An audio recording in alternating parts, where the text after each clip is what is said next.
Is your Windows infrastructure similar to the legacy network shown on the left? If so, you should consider implementing a cloud-first strategy with Windows 11. According to the assume breach principle, we must assume that attacks are happening on your network. Is your VPN always secure against vulnerabilities?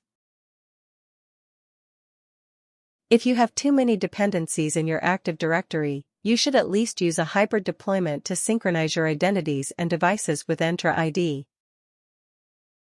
A cloud-only infrastructure based on Microsoft Entra ID provides strong security advantages and aligns closely with zero trust principles by design.